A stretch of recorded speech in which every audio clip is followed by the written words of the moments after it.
ফিরাউনকে যদি আল্লাহ তাআলা এদুরের মতো পানির মধ্যে চুবাইয়া মারতে পারে, 15-16 বছরের জালেমকে যদি সামান্য কয়েকজন ছাত্রের কারণে বাংলার জমিন থেকে আধা ঘন্টার মধ্যে পলাতে বাধ্য করে, সেই মালিক এখনো আছে না নাই? কথা বলেন, আছে না নাই?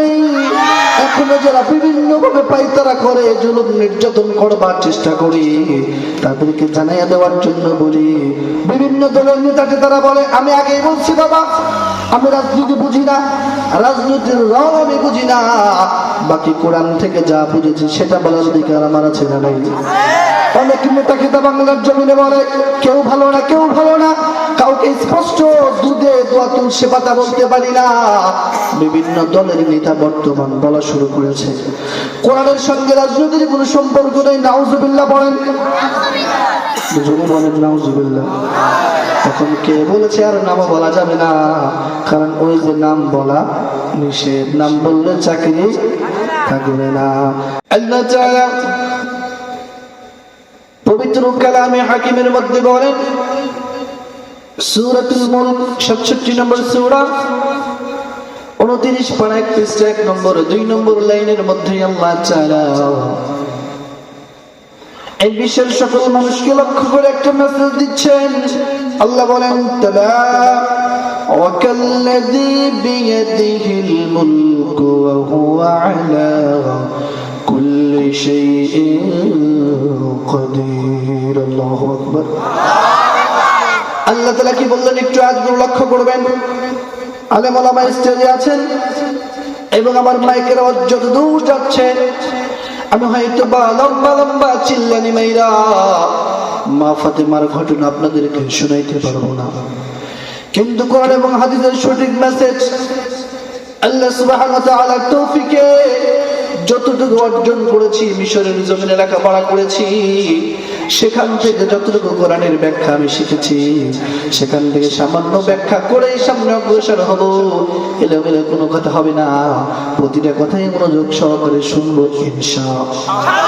আল্লাহ তাআলা কি বললেন একটু খেয়াল করবেন। তাবারাকা মানে বরকতময়, তাবারাকা মানে সুমহান, তাবারাকা মানে ব্যক্তিত্বপূর্ণ, যার মর্যাদা অনেক বেশি, উনি কে?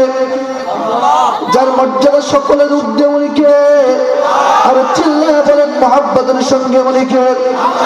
সুমহান সেই সত্তা, বিয়াদিল মুলকু, যার হাতে ক্ষমতা, ক্ষমতা কার হাতে? তাবারাকাল্লাযী বিয়াদিহিল মুলক, সুমহান সেই সত্তা যার হাতে ক্ষমতা, ক্ষমতা কার হাতে? তাবারাকাল্লাযী বিয়াদিহিল মুলক ওয়া হুয়া আলা কুল্লি শাইইন কাদির। আল্লাহু আকবার। তার হাতে ক্ষমতা কেমন ক্ষমতা? দুনিয়ার কোন নেতার মতো নয়, দুনিয়ার কোন পাতি নেতার মতো নয়। হুয়া আলা কুল্লি শাইইন কাদির, সাধারণ দুনিয়ার কোন নেতার মতো না, বরং তার ক্ষমতা হলো এমন, দুই একটা জিনিসের উপর তার কোনো ক্ষমতা না। কুল্লি শাইইন যারা আরবি বুঝে, কুল্লুন মানে প্রত্যেক, শাইইন মানে জিনিস, প্রতিটা জিনিস এই পৃথিবীতে যা আছে, যা ছিল, যা ভবিষ্যৎ কিয়ামত পর্যন্ত আসবে, একে বলা হয় কুল্লু শাইইন। তিনি শুধু 2-4 মানুষের উপর লিডারগিরি করে, নেতাগিরি করে, রাতের আধারে গমের কাঠ মেরে খাবে এমন নেতা কি আল্লাহ নাকি সবচেয়ে বড় নেতাকে?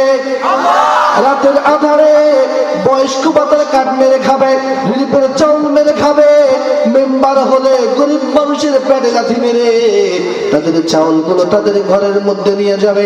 আল্লাহ কি এমন নেতা নাকি দুনিয়ার সবচেয়ে বড় নেতাকে? একথাই আল্লাহ বলে, ওহুয়া আলা কুল্লি শাইইন কাদির। আল্লাহ তাআলা দুনিয়ার কোন পাতি নেতার মতো না। দুনিয়ার পাতি নেতা আমাদের নেওয়ার কাছে গ্রামের নেতা হলে পাশের গ্রামে তার নেতাগিরি চলে না, উল্লাহ পাড়ার নেতা হলে শাহজাদপুরে তার নেতাগিরি চলে না, শাহজাদপুরে চললে আল্লাহ তাআলা ইনাদপুরে তার নেতাগিরি চলে না। কিন্তু আল্লাহ তাআলার নেতৃত্ব ক্ষমতা এত বড়, এত বিশাল, এই দুনিয়াতে আমাদের চোখের মধ্যে যা আছে, যা নাই, যা ছিল, যা হয়েছে, যা ভবিষ্যতে হবে, সকল জিনিসের ক্ষমতার মালিক একজন, চিল্লা বলতে হবে কে? এই কথা আল্লাহ বলেছেন, তাবারাকাল্লাযী বিয়াদিহিল মুলকু ওয়া হুয়া আলা কুল্লি শাইইন কাদির। সুমহান সেই সত্তা যারা হাতে ক্ষমতা, শব্দটা একটু খেয়াল করবেন। আল্লাহ তাআলা বলছেন বিয়াদিহিল মুলক, ক্ষমতা কার হাতে?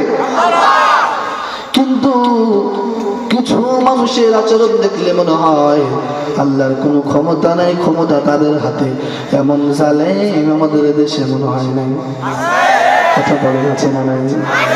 ক্ষমতার মালিক আল্লাহ। ক্ষমতার মালিক যদি আল্লাহই না হতো, 15-16 বছর যারা পুরা বাংলাদেশটাকে ঝালাপালা করে ফেললো, মানুষকে মানুষ মনে করে নাই, মানুষের উপর জুলুম নির্যাতন নিষ্ঠুর চালিয়েছে, আলেমদেরকে জেলের মধ্যে বন্দী করেছে। ক্ষমতার মালিক যদি তারা হতো, ভারতের জমিনে পালাতো না। কথা বলেন ঠিক কিনা? পালাইছে কি পালাই নাই? আরে পালাই গেছে তো গেছে। জাতির উদ্দেশ্যে ভাষণ দিবে সেই সময় পর্যন্ত পেয়েছে নাকি? 16টা বছর মানুষকে পাগলের মতো পিটিয়েছ, মানুষকে মানুষ মনে করো নাই। মসজিদের মেম্বার নিরাপদ ছিল না, মাহফিলের মঞ্চে স্টেজ নিরাপদ ছিল না। প্রতিটা জায়গায় যেখানে হকের আওয়াজ ছিল, হকের আওয়াজ বন্ধ করার জন্য আল্লামা মামুনুল হকের জেলের মধ্যে গিয়েছে কিনা? আল্লামা দেলোয়ার হোসেন সাইদিকে বিভিন্ন চক্রান্ত করে শহীদ করে দেওয়া হয়েছে কিনা? ডক্টর মিজানুর রহমান আজহারীকে বাংলাদেশ থেকে নির্বাসন দেওয়া হয়েছিল কিনা? মামুনুল হককেও জেল থেকে বের করে দিয়েছে কে? ডক্টর মিজানুর রহমান আজহারীকে মালয়েশিয়া থেকে বাংলার জমিনে ফিরে আনলো কে? বুঝলাম ক্ষমতার মালিক কি তারা নাকি আল্লাহ? তাদের নাম পাওয়া যাবে না, তাদের নাম বলা যাবে না, নাম বলা নিষেধ, চাকরি থাকবে না, বিভিন্ন জায়গায় নাম বলা যাবে না। ভাসুরের নাম যেমন মুখে নেওয়া যায় না, তাদের নামও মুখে নেওয়া যাবে। কথা বলেন যাবে? আরে ভালো শব্দ হলে, ভালো নাম হলে, রহমতের নাম হলে, সওয়াবের নিয়তে 10 বার তাদের নাম নিতে পারতাম। এত বড় গজব মার্কা নাম। এখন আজকে গালিগালাজের জন্য কিছুই লাগে না। যদি বলে এতটুকু বলে তুই কি মানুষ নাকি আওয়ামী লীগ, আর কিছু লাগে নাকি? গালি দেওয়ার জন্য ভিন্ন শব্দের কোনো প্রয়োজন হয় না। একটা সময় যেমন ছিল মানুষকে ফিরাউন বলে গালি দেওয়া লাগতো, আবু জেহেল বলে গালি দেওয়া লাগতো। এখন ফিরাউন আবু জেহেল বলা লাগে না, একজন আমাদের দাদির নাম বললেই যথেষ্ট। কথা বলেন ঠিক কি? যেই কথা বলতেছিলাম, আমি আগেই ক্লিয়ার করি, আমি রাজনীতিকে ধুই বুঝি না, রাজনীতির রং আমি বুঝি না। কথা একটু খেয়াল করবেন। অনেক মানুষ আবার বলতে পারে শাহজাদপুরের ছেলেটা কত বড় বড় কথা কয়ে গেল, রাজনীতির কথা কেন করলো? আমি রাজনীতির রং বুঝি না, রাজনীতির কথাও বুঝি না, ছোট্ট মানুষ। বাকি কোরআন এবং হাদিস থেকে যেই মেসেজটা পেয়েছি সেটা বলার অধিকার আমি একজন নাগরিক হিসেবে আছে না? সেই অধিকার থেকে কথা বলছি। রাজনীতি খারাপ জিনিস আমি বলি না। এখন আপনারা বিভিন্ন জায়গায় যদি বলা হয়, মসজিদের মধ্যে যদি বলা হয় মসজিদ কোরআন দিয়ে চলবে, হুজুরদের কথাই চলবে, তখন বলে হ্যাঁ ঠিক আছে, আপনাদের সাথে একমত, আমাদের সমস্যা নাই। আরে মাদ্রাসা হুজুরদের কথা চলবে, কোরআন দিয়ে চলবে, তখনও বলে কোনো সমস্যা নাই। কিন্তু যখনই বলে এই কোরআন দিয়ে পার্লামেন্ট চালাতে হবে, সংসদ ভবন চালাতে হবে, তখন কিছু পার্টি নেতা কথার মধ্যে রাজনীতির গন্ধ পায়। এমন নেতা আছে না নাই?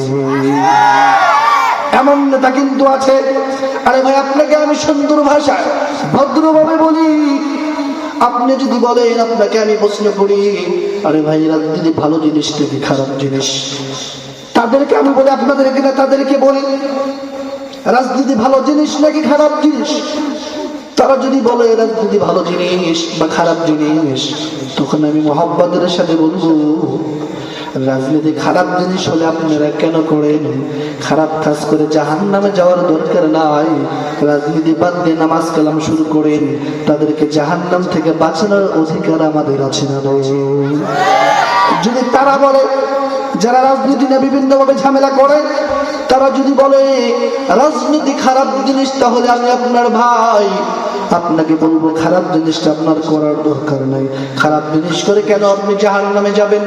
আর যদি আপনি বলেন হুজুর না না না, রাজনীতি খারাপ জিনিস না, রাজনীতি ভালো জিনিস, তাহলে আমি বলবো এই জমিনের মধ্যে সবচাইতে ভালো জায়গা যে মসজিদের সন্দেহ আছে নাকি? সবচাইতে শ্রেষ্ঠ জায়গা মসজিদ। এবং মসজিদের মধ্যে সবচেয়ে ভালো জায়গা মেম্বার। আপনি যেহেতু বলেছেন রাজনীতি ভালো জিনিস, তাহলে আমি বলবো ভালো জিনিসকে কি ভালো জায়গায় রাখতে হয় নাকি নোংরা জায়গায় রাখতে হয়? দুধ যখন আপনি কিনবেন, দুধ কেনার পরে এই পবিত্র জিনিসটাকে আপনি কি চুনার মধ্যে রাখবেন নাকি পবিত্র বোতলে রাখবেন? এই দুধটাকে যেমন সুন্দরভাবে একটা পবিত্র জায়গায় রাখা হয় যাতে করে তারা পবিত্রতা ঠিক থাকে, আর খারাপ জিনিস হলে খারাপ জিনিসের মধ্যে রাখা হয়। এখন আপনি যদি বলেন রাজনীতি খারাপ জিনিস, তাহলে আমি বলবো আপনি কইরেন না। আর যদি বলেন রাজনীতি ভালো জিনিস, তাহলে আমি বলবো এই জমিনের সবচেয়ে ভালো জায়গা মসজিদ, সেই মসজিদের মিম্বারে বসে ইমাম সাহেব কেন রাজনীতি করতে পারবে না? ঠিক কিনা বলেন? কথা কি বুঝতে পেরেছেন? যদি খারাপ জিনিস বলেন আপনারাও ছেড়ে দেন, আপনারাও ছেড়ে দেবো। আর যদি বলেন ভালো জিনিস, তাহলে আমি কেন করতে পারবো না? আরে মোল্লা হিসাবে না, একজন আলেম হিসাবে না, মুফতি হিসাবে না, আজহারি হিসাবে না, আমি দেশের একজন নাগরিক কি নাগরিক না? আমি একজন নাগরিক হিসাবে এই রাজনীতি করার অধিকার আমার আছে না নাই? বাংলাদেশ সংবিধান আমাকে অধিকার দিয়েছে রাজনীতি করতে পারবা। বাক স্বাধীনতার কথা তোমরা বলো, বাক স্বাধীনতার অর্থ যদি এটা হয় ইসলামের পক্ষে কথা বললে সমস্যা, তাহলে এই বাক স্বাধীনতা আমরা কি মানি নাকি মানি না? এই বাক স্বাধীনতাকে আমরা মানি না। যেই কথা বলতেছিলাম, আল্লাহ সুবহানাহু ওয়া তাআলা সকল ক্ষমতার মালিক যেন কে? সকল ক্ষমতার মালিক জাল্লা আমরা কি প্রমাণ পাইছি? আরে আল্লাহ যদি না হইতো, যে ফেরাউন 40 বছর কোনো রোগ হয় নাই, অসুস্থতা আসে নাই, এই ফেরাউনের ব্যাপারে জেনেছি, ইতিহাস থেকে পড়েছি, ইতিহাসের কিতাবের মধ্যে আছে যে ফেরাউনের 40 বছর জ্বর ঠান্ডা পর্যন্ত লাগে নাই, এই ফেরাউনকে এই পানির মধ্যে ইঁদুরের মতো চুবাইয়া মারছে কে? ফেরাউনকে যদি আল্লাহ তাআলা ইঁদুরের মতো পানির মধ্যে চুবাইয়া মারতে পারে, 15-16 বছরের জালেমকে যদি সামান্য কয়েকজন ছাত্রের কারণে বাংলার জমিন থেকে আধা ঘন্টার মধ্যে পলাতে বাধ্য করে, সেই মালিক এখনো আছে না নাই? কথা বলেন আছে না নাই? এখনো যারা বিভিন্ন ভাবে পাইতারা করে, জুলুম নির্যাতন করবার চেষ্টা করি, তাদেরকে জানাইয়া দেওয়ার জন্য বলি, বিভিন্ন দলের নেতাকে তারা বলে আমি আগেই বলছি বাবা, আমি রাজনীতি বুঝি না, রাজনীতির রং আমি বুঝি না, বাকি কোরআন থেকে যা বুঝেছি সেটা বলার অধিকার আমার আছে না নাই? অনেক নেতা খেতা বাংলার জমিনে বলে কেউ ভালো না, কেউ ভালো না, কাউকে স্পষ্ট দুধে দোয়া তুলসে পাতা বলতে পারি না। বিভিন্ন দলের নেতা বর্তমান বলা শুরু করেছে কোরআনের সঙ্গে রাজনীতির কোনো সম্পর্ক নেই। নাউজুবিল্লাহ বলেন, বলেন নাউজুবিল্লাহ। এখন কে বলেছে আর নাম বলা যাবে না? কারণ ওই যে নাম বলা নিষেধ, নাম বললে চাকরি থাকবে না। ভাসুরের নাম বলা নিষেধ, লজ্জা লাগে। বাকি আলা আকিল তাকফিহিল ইশারা, যারা জ্ঞানী, বুদ্ধিমান, ট্যালেন্টফুল, ইন্টেলিজেন্ট পারসন যারা আছে, তার এখান থেকে আপনাকে বুঝে নিতে হবে। বিশেষ করে সোশ্যাল মিডিয়ায় যারা অ্যাক্টিভ আছেন, অনলাইনে যারা অ্যাক্টিভ থাকেন, তারা জেনে থাকবেন বর্তমানে বাংলাদেশের একটা দলের বড় একজন নেতা এই এত বড় হারামি কথা কইছে যে কোরআনের সঙ্গে রাজনীতির কোনো সম্পর্ক নাই। নাউজুবিল্লাহ পড়ে। এই নেতা যদি আমার বাবাও হয়, তার কথা মানা যাবে নাকি? আবু বকরের জিন্দেগি আপনি পড়ে, বাড়ির মধ্যে থেকে বাপ বেটা একসাথে ছিল, যখন যুদ্ধের মধ্যে রওনা হবেন, যুদ্ধে যখন অংশগ্রহণ করবেন, বাবা হলো এক পক্ষে কাফেরদের পক্ষে, আর আবু বকর হলো নবী মুহাম্মদের পক্ষে। বাড়ি থেকে বারবার বাবা বলে, বাবা তুমি তোমার মতো থাকো, আমি আমার মতো থাকবো, কেউ কাউকে আঘাত করবার প্রয়োজন নেই। আবু বকর তার বাবাকে বলেছিল, বাবা তুমি আমার সম্মানিত পিতা হতে পারো, বাড়িতে তোমাকে সর্বোচ্চ রেসপেক্ট আমি করবো, ভালোবাসা আমি দিব, সম্মান আমি দিব, কোনো সমস্যা নাই। বাকি ইসলামের বিপক্ষে যে অংশগ্রহণ করবে, সে আমার বাবাকে দেখবার সময় নেই। তুমি আমাকে বাবা ছেড়ে দিতে পারো, যুদ্ধের ময়দানে ইসলামের বিপক্ষে তুমি যুদ্ধ করবা, তুমি আমাকে ছেড়ে দিতে পারো বাবা। বাকি তোমাকে স্পষ্ট বলে দিলাম পরিষ্কার কথা, ইসলামের জন্য, ইসলামের স্বার্থে, ইসলামকে টিকায় রাখার লক্ষ্যে, ইসলাম ইসলামকে পৃথিবীর বুকে জিন্দা করবার জন্য আপনি যদি আমার সামনে আসেন যুদ্ধের ময়দানে, কে বাবা সেটা কিন্তু বলে যাব, আমার ছুরির আঘাতে আপনার গর্দান কিন্তু উড়ায় ফেলবো। আল্লাহু আকবার বলেন। ইসলামের বিপক্ষে যখন এগিয়ে যাবে, তখন কে আমার বাবা, কে আমার দাদা, কে আমার চাচা, কে আমার নেতা, কে আমার লিডারে দেখবার সময় নাই। ইসলামের জন্য সকলে একসাথে গোলামি করবো কার?